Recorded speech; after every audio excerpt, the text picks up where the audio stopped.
Warahmatullahi wabarakatuh. Ada yang bisa dibantu? Mbak, bisa ganggu. Bisa, tapi hati-hati jangan pernah menyebut nama siapapun termasuk namamu sendiri, karena saya tidak ingin setelah viral kalian minta take down. Kenapa, Mbak? Iya, ini loh Mbak, aku udah bingung mau, aku sebelum ngomong aja udah pengen nangis. Kenapa? Ada apa?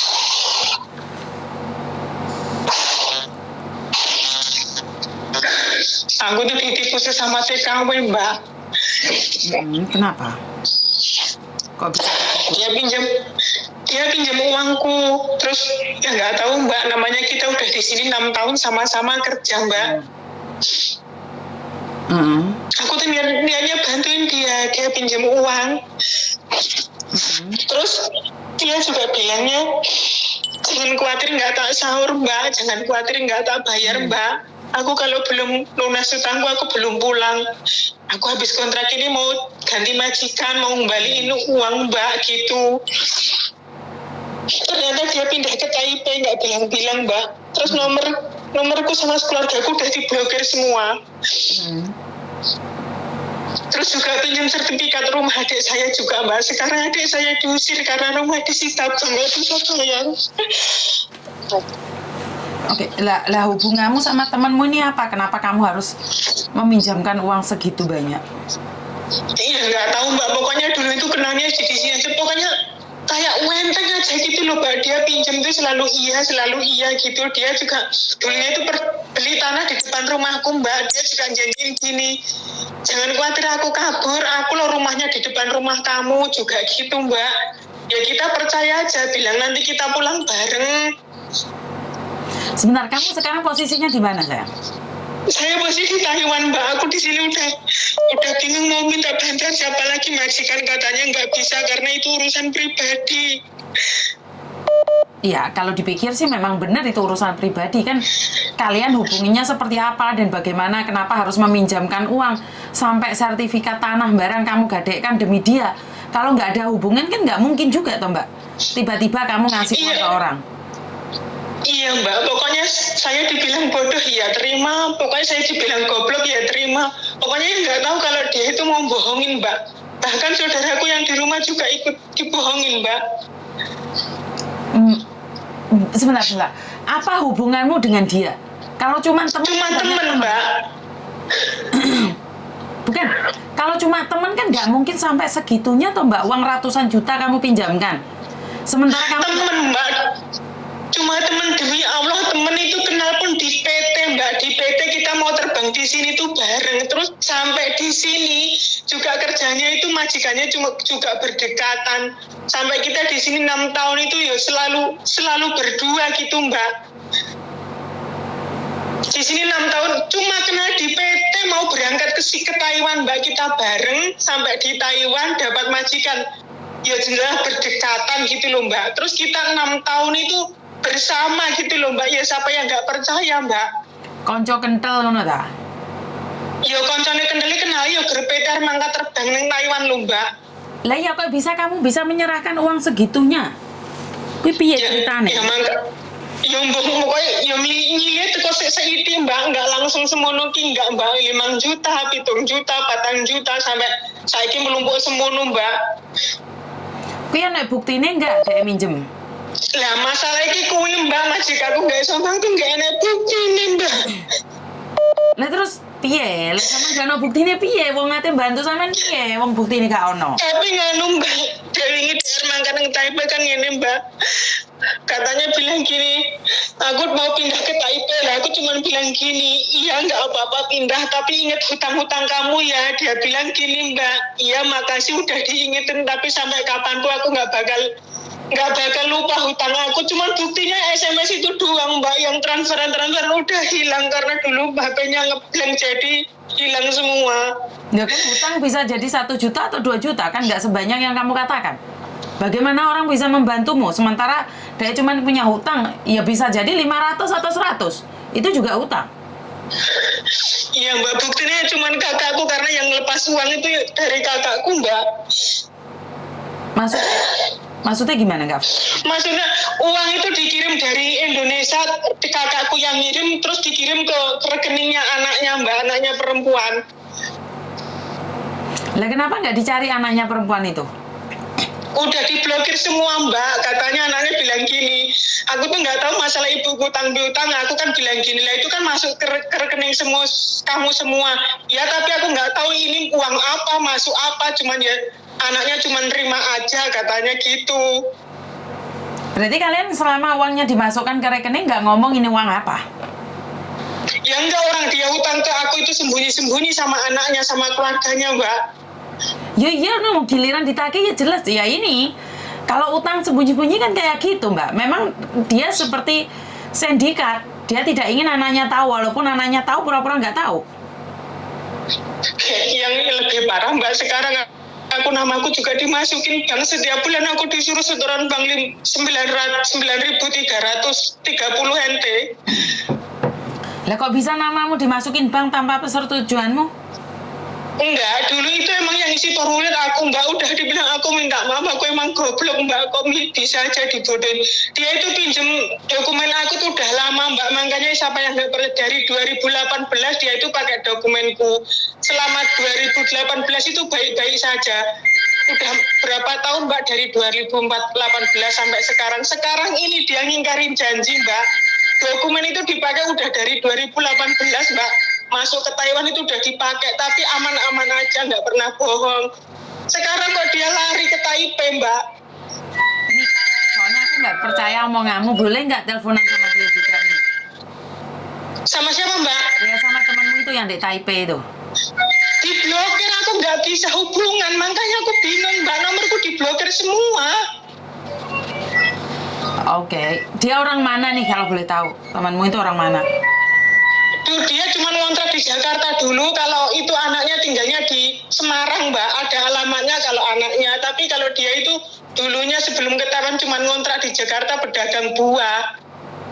Lah justru piye lek goleki lek bantu ki piye, Mbak? Lah anak enggak ada hubungan sama dia. Lah sampean piye? Aku lek ngebantu ki piye? Si dadanya. Ayo makanya meditasi. Aku makanya bingung.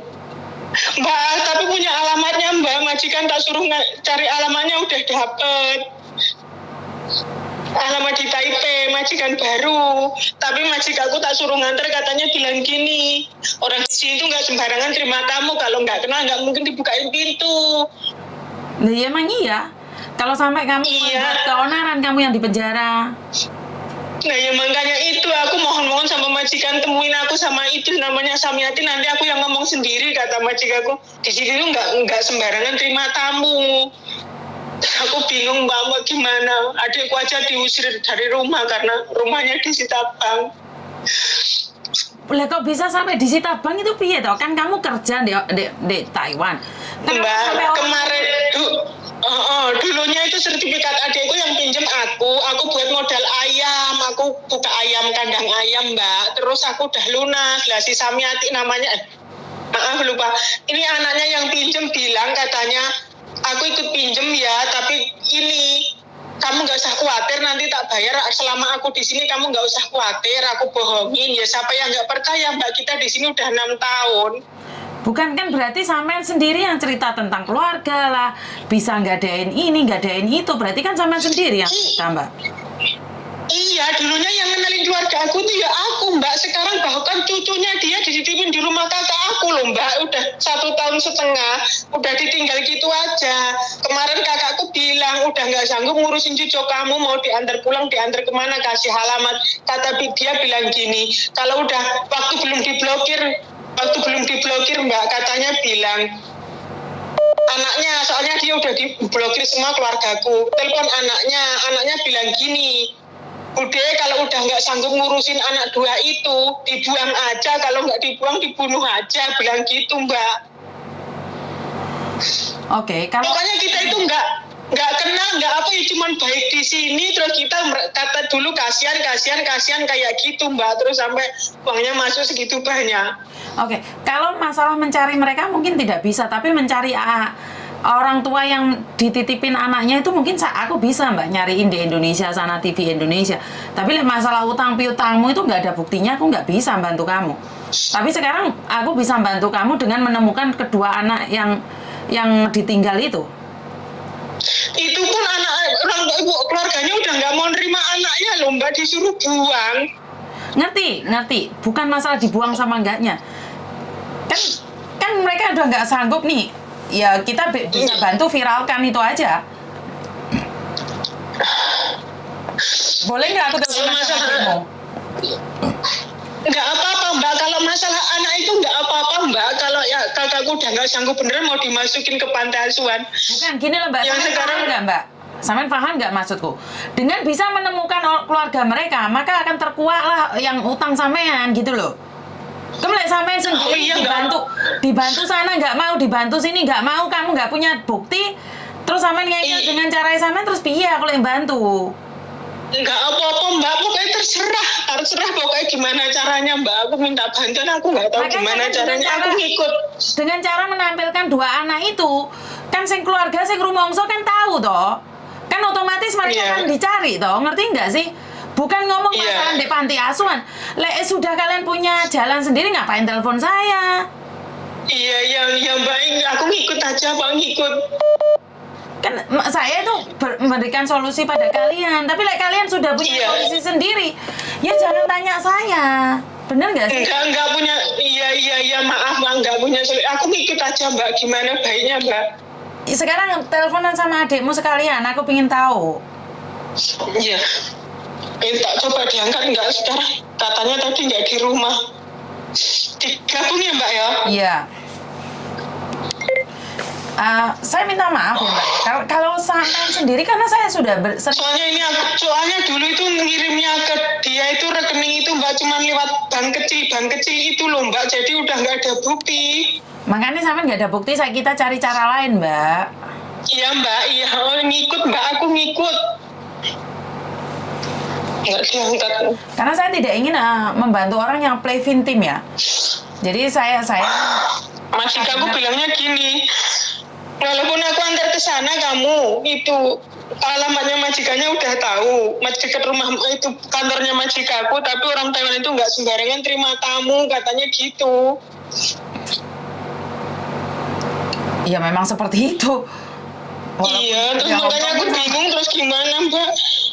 Hah? Sama itu kok ke luar negeri mau ngubah nasib, kok malah nasibmu malah nggak jelas nih betul? Lah iya Mbak, makanya aku sudah kayak putus asa, kayak bingung aku harus kepiye Mbak.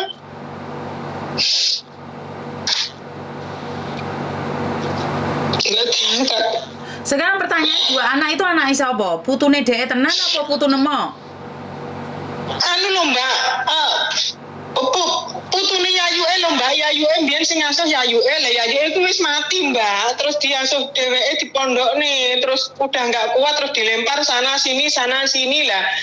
Kakakku kemarin emang cari anak yatim piatu lah, katanya ya udah nggak usah dipondokin, tak urusin aja lah, tuh diurusin aja ternyata anaknya bandel, suka nyuri uang, suka gitu-gitu. Jadi kakakku sering dapat masalah dari sekolahan, dari pesantren, makanya kakakku udah nggak kuat. Oh jadi dua anak ini nakal, umur berapa? Yang satu nanti lulus kelas 6, yang satu mau naik kelas 5 SD Mbak. Iku dadi ini nyolongan gitu maksudnya sama ya? Iya, uang itu loh Mbak di bawah sajadah buat sedekah subuh itu juga diambil. Terus kalau dipondokin ke pesantren katanya berangkat, ternyata Pak Kiainya nggak sampai di pesantren, sekolah kadang dapat teguran dari kepala sekolah nggak pernah masuk, jadi kakakku udah capek. Loh, dia nggak sadar nih, dua anak itu nggak sadar nih kalau dia itu di situ bukan keluarga, bukan apa, cuma dititipin aja. Iya sadar, dia dulu udah bilang nih anak yatim piatu. Emang dulunya kakakku rencananya mau ngasuh anak yatim piatu, tapi ya nggak tahu kalau anaknya nakal. Apakah anak yatim piatu jadi dia merasa sangat sok gitu atau seperti apa? Ya enggak, awal mula mau masuk ke rumah kakakku udah dibilangin nggak punya orang tua, nggak punya kakek, nggak punya nenek. Ibunya itu matinya itu waktu ngelahirin yang kecil itu, yang sekarang mau kelas 5 itu. Terus diasuh neneknya sakit masuk rumah sakit 8 bulan terus mati, nggak ada yang ngasuh. Terus sama yang anaknya yang pinjem uang aku ini dimasukin pondok lah, terus di pondok ya anaknya nakal, setiap di pondok itu cari masalah terus dikeluarin.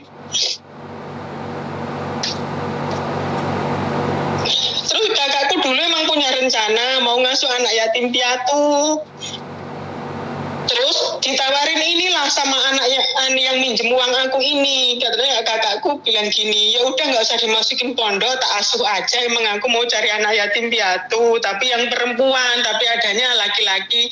Kata kakakku nggak apa-apa laki-laki, katanya gitu. Ternyata diasuh 1 tahun dapat masalah terus kakakku mbak, dari pesantren dapat panggilan, dari kepala sekolah dapat panggilan, terus dapat dari tetangga setiap hari dapat teguran karena saking nakalnya anaknya. Terus sekarang kakakku udah 1,5 tahun nggak kuat. Kakakku ngomong baik-baik mau dipulangin kemana, tak anterin, udah kamu nggak usah biaya, nggak apa-apa, tak anterin gitu.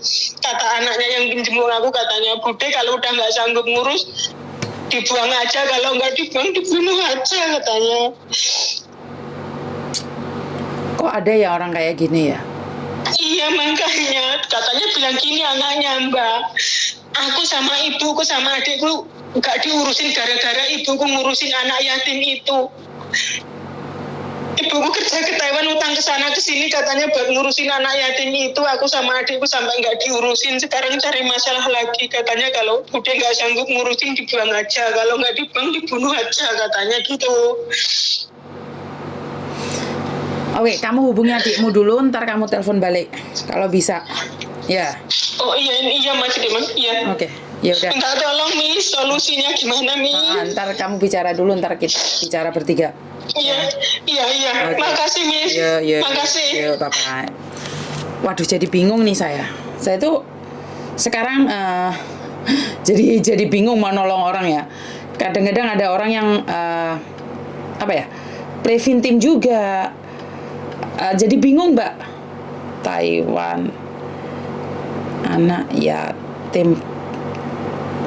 Jadi banyak sekali yang telepon itu preventif ya. Makanya saya minta maaf, saya kadang-kadang tidak percaya dengan omongan kalian karena saya harus double check ya. Kata orang ini kode etik cari uang. Jadi saya tidak ingin membela siapapun. Kelihatannya saya sangat kasar dan keras, tapi sekali lagi saya tidak ingin terjebak saat saya ingin menolong orang lain malah terjadinya adalah fitnah.